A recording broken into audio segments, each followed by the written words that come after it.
Everybody, and welcome to our press conference after the morning session of today's General Affairs Council. Minister Blumel and Vice President Timmermans will now brief you on the session this morning. Minister, please. Thanks a lot. Ladies and gentlemen, as you know, we just had a meeting of the General Affairs Council, and I will now give you a short overview over the topics that we discussed and that are pending today. The Council examined the draft conclusions for the European Council meeting to be held this week. Chancellor Kurz will also report on the reform of the common European asylum system as agreed in the June European Council, and moreover, Chancellor Kurz will also report on the progress regarding the negotiations on the multi-annual financial framework, which we will discuss this afternoon. Also, in the conclusions, there will be a paragraph about internal security following the leaders' thematic debate in Salzburg. There will also be a discussion on external relations, including the partnership with Africa and the upcoming summit with the League of Arab States. Following the hearing on Poland concerning the Article 7 procedure, at the last General Affairs Council, we decided to revert to this issue today as a state of play. We exchanged views on recent developments regarding the reform of the judiciary in Poland, and Vice President Timmermans will inform you further on that, and we will come back on this issue in the framework of the preparations for the next meeting. On Hungary, after receiving the information from the Parliament, the Presidency informed about procedural questions. We have agreed that we're going to invite Hungary to make a written statement, which they have agreed to. We also invited the Commission to present us an up-to-date factual overview of infringement procedures in recent years on issues raised on Hungary by the European Parliament. In light of this, we will come back on this aspect in the framework of the preparations for our next meeting. In the afternoon, we're going to have a discussion on the multi-annual financial framework. As you know, we as a presidency try really hard to push this issue forward and going to set it on each and every agenda of the General Affairs Council. And later on, we will have a GAC in the Article 50 format, where Chief Negotiator Michel Barnier will inform us on the state of play concerning the Brexit negotiations. And maybe I want to elaborate on this for some aspects. As you know, the phase of negotiations have been quite intense the last days. Our main focus as a presidency, and that's also what I promised to Michel Barnier in various phone calls, is that we make an effort to maintain the unity of the 27, which is absolutely key, especially in this moment. We will continue to support Michel Barnier as chief negotiator because we want to have a deal with Great Britain, and this is only possible if the European Union as 27 stick together. Thanks. Thank you very much. Just a couple of words about the continued dialogue on Poland, the Article 7 procedure. Since we are in an Article 7 procedure, there is a joint responsibility of the Commission and the Council to look into this issue in detail and to have a discussion about it. I'm grateful to the Presidency and to the Council that the Commission was given the opportunity to give our view on the state of play, and I have to say, sadly, things have not improved. They have deteriorated in our analysis. Especially disappointing, I find the fact that although now there is a procedure before the European Court of Justice, the Polish authorities have not used the fact that there is this procedure to stop the implementation of the reform of the Supreme Court, and have actually speeded up that process by nominating ever more judges on that court. And also in other areas, we are worried about the developments, specifically also on the need to allow Polish judges unfettered, unimpeded access to the European Court of Justice when they have preliminary questions about the interpretation of EU law, and also the allegations of intimidation of judges who want to put preliminary questions to the European Court of Justice. So across the board, the developments from the perspective of the Commission in Poland are not positive, and in that view I think there is a continued need for both Commission and Council to take the responsibility to keep discussing the issue, of course also giving Poland every time the possibility to explain how they see things and to give their point of view. So we will come back to this issue again later this year. I think that's extremely important because regardless of everything that's happening and has happened, I still hope that at some point we can have a constructive dialogue and we can find solutions for the issues at hand so that we can ensure that the rule of law is still maintained in all member states and that the separation of powers, which is essential, the independence of the judiciary is essential for the functioning of the EU as a community of law, and it's essential also to make sure that both Council and Commission take their responsibility to make that happen also in Poland. And I still hope that we will have at some point a constructive dialogue, but today sadly I could not be optimistic and I'm worried about developments. As to the issue of Hungary, the Commission is always prepared to explain or to elaborate for the Council which are the infringement procedures. We are now following up with Hungary so that also the Council is fully aware of which procedures the Commission has started with regards to issues pertaining to the rule of law in Hungary. Of course the Commission is in that sense always at the disposal of the Member States and the Council. Thank you. Thank you very much. We now have time for a couple of questions. Please tell us who you are, who you work for. Beata, please. Beata Pońska, Polish Radio. As for the next steps, you've mentioned possible discussions till the end of the year, the Vice President said. Do you envisage the discussion on the next GAC Council, which is November, half of the November, and also in what kind of format? Would it be a hearing or just a discussion or just a state of play? Thank you. Are you referring to Hungary or Poland? Poland, okay. As we elaborated, we had a discussion today and we agreed that we will evaluate what was said today and come back during the preparations for the next General Affairs Council. It is done at the level of COREPER and we will take closely into account what was said today by the Commission as well as Poland and the other Member States. Thomas Schmidt, Austrian Press Agency. I basically have the same follow-up question on Hungary and the rule of law. Do you still foresee a hearing of Hungarian representatives this year? And on Poland, is it still possible to have a vote in the Council in this, under the Austrian Presidency in this year? Secondly, on the Article 50 negotiations, will you discuss preparedness issues and contingency planning in case of a no-deal scenario? Thanks. On the Article 7 procedures, I would see this as a step-by-step procedure, since especially on Hungary, this is the first time that the European Parliament triggered the Article 7, and therefore we are on new land, so to say. It wasn't done before, so it is of utmost importance to the Austrian Presidency to evaluate that in a really correct manner. And therefore we take a step-by-step approach. We asked the Commission to furnish us with a factual overview over the infringement procedures. We asked also Hungary to furnish us with a written statement, and those are the next steps that will be taken into account in COREPER when we come to the preparation of the next JSC. Steps concerning Poland as well during the preparations for the next General Affairs Council.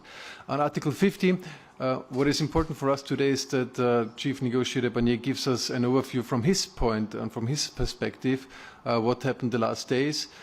I was in close contact with him, but as you know, these so-called tunnel negotiations were called tunnel negotiations for a specific reason, because it was a fragile situation and not any information were circulated.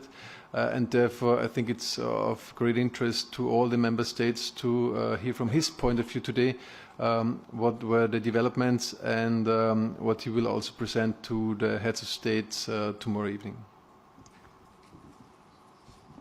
Tomasz Bielski, Gazeta Wyborcza and Deutsche Welle.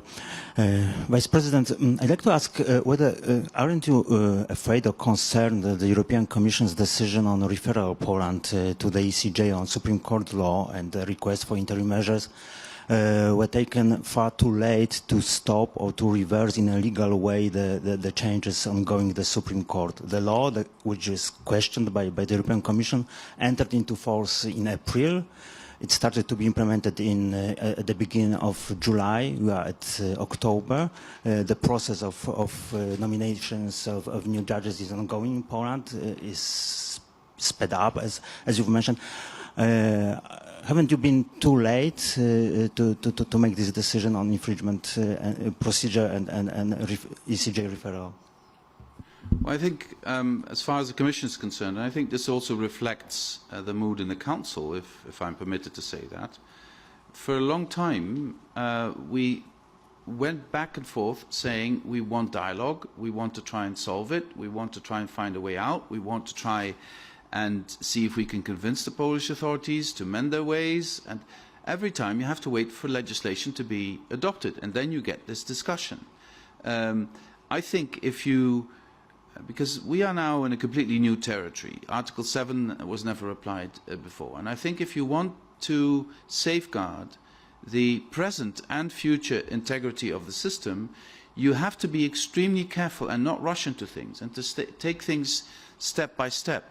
And I think, you know, the only way we can make sure that we are precise in this and that we don't make mistakes is that we do this step by step and very carefully, and at every juncture give the Polish authorities the possibility to react and then analyze that.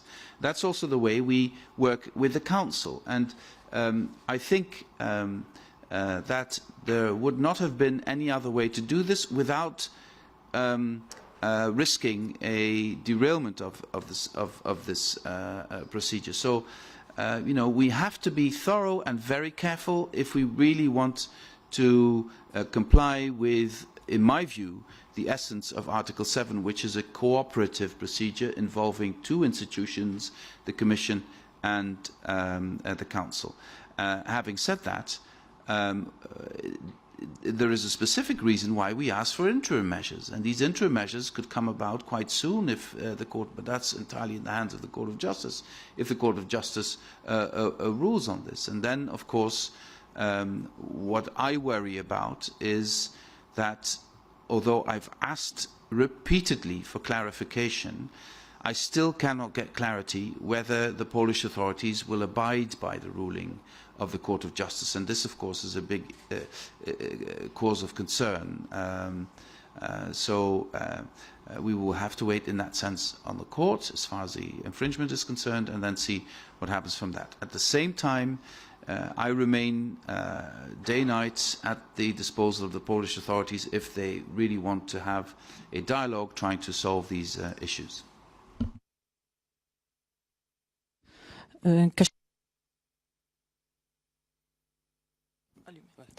Kasia Szymańska-Borginon de la radio polonaise RMF.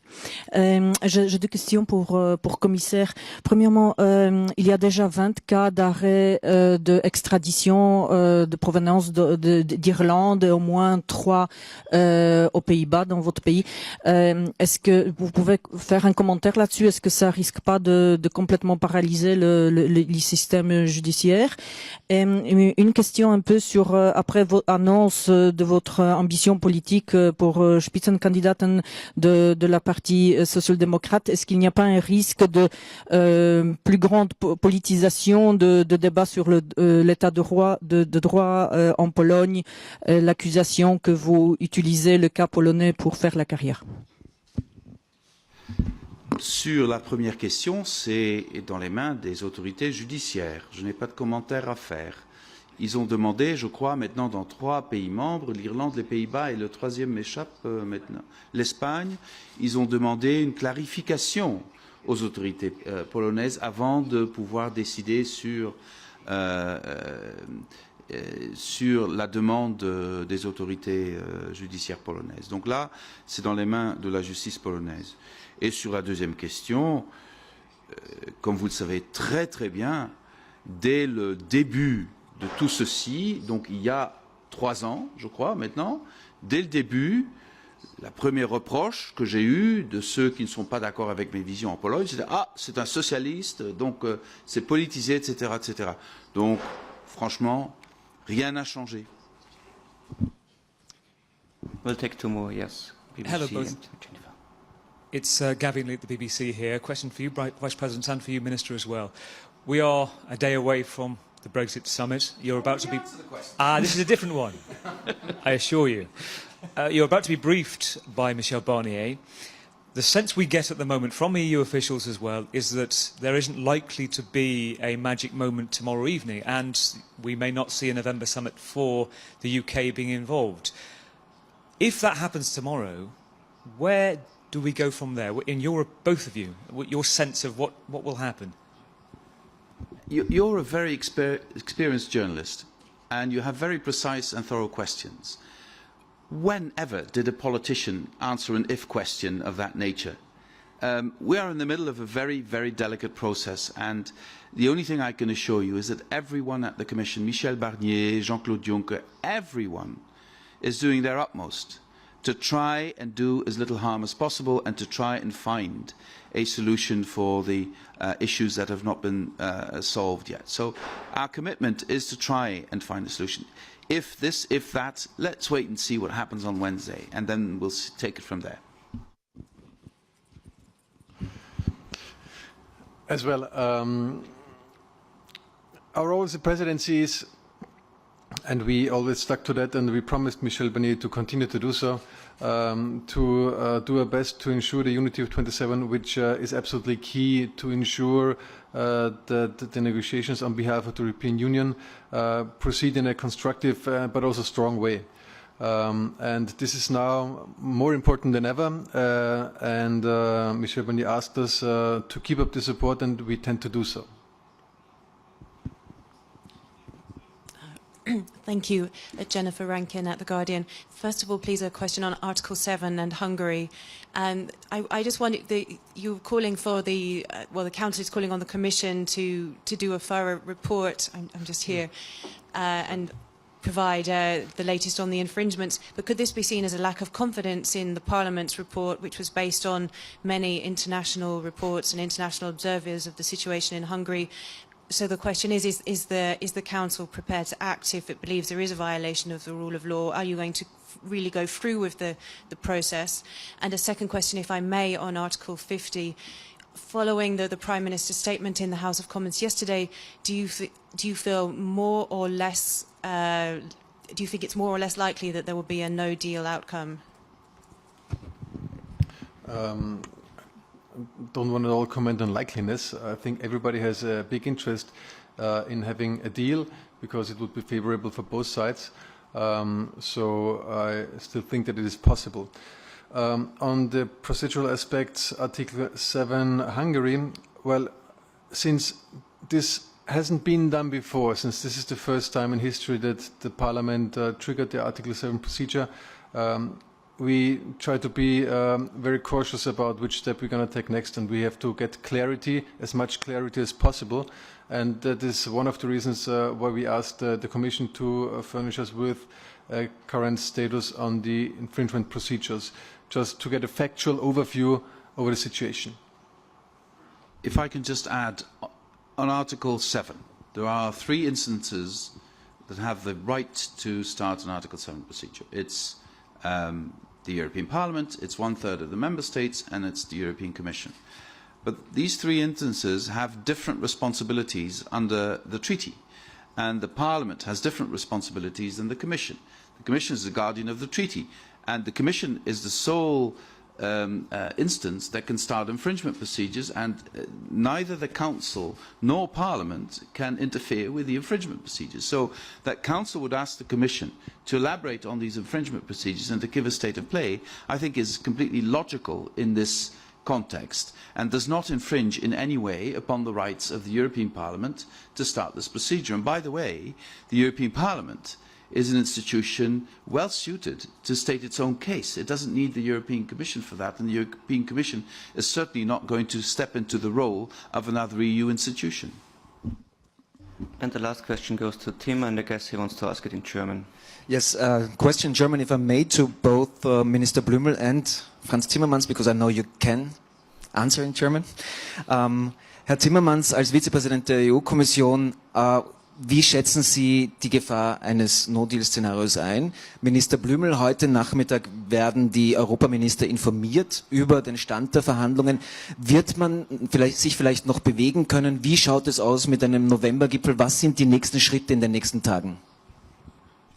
Ja, ich verstehe völlig, dass Sie all diese Fragen haben, aber ich habe nicht auf all diese Fragen auch Antworten. Was ich nur sagen kann, ist, dass in meiner Erfahrung, wenn wir in einer Situation sind, so wie heute, wo es um sehr, sehr wichtige Dinge geht, wo es um unsere gemeinsame Zukunft geht, was entscheidend wird, hat unheimliche Bedeutung, nicht nur für das Vereinigte Königreich, aber für die EU als Ganze.